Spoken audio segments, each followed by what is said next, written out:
আচ্ছা, আমি না দেখছি আজকাল লোকজন অনেকেই আছে একটা বয়সের পর হয়তো সেকেন্ড ম্যারেজ করছে বা হয়তো কেউ ফার্স্ট টাইম ম্যারেজই অনেক দেরিতে করে। এগুলোকে না অনেকে দেখি খারাপভাবে বলে যে, "ধুর এত বয়সকালে কি হবে?" আবার অনেকে দেখি কেমন বয়স হয়ে গেছে বলে নিজেরাই এগোতে চায় না। তো আমার একটা জিনিস মনে হয় যে উম এরকম না হওয়াই ভালো। নিজেকে এগিয়ে নিয়ে যাওয়াটা ভীষণ প্রয়োজন।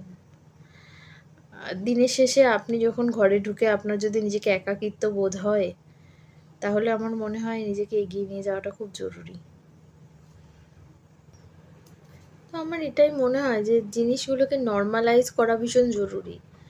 বয়স হয়েছে তারও একটা সঙ্গীর প্রয়োজন। আপনি তার সাথে তো গল্প করতে পারবেন না। হ্যাঁ, তার হয়তো ছেলেমেয়ে আছে। কিন্তু তার কি গল্প করা সম্ভব? তা তো সম্ভব না। বয়সের সাথে, সাথে মানুষের একটা একাকিত্ব তৈরি হয়। সেই একাকিত্বটা থেকে সে কিভাবে বেরোবে? তাই না? তাই আমার মনে হয় যে এই জিনিসগুলোকে অ্যাকসেপ্ট করে নেওয়াটা জরুরি সমাজের সাথে। ভালো থাকুন আপনারা সবাই। আমি আমার নিজের মতামত জানালাম। আপনাদেরও মতামত থাকতে পারে কিছু। আপনারা সেগুলো জানাতে পারেন। আপত্তি নেই আমার। ভালো থাকুন প্রত্যেকে।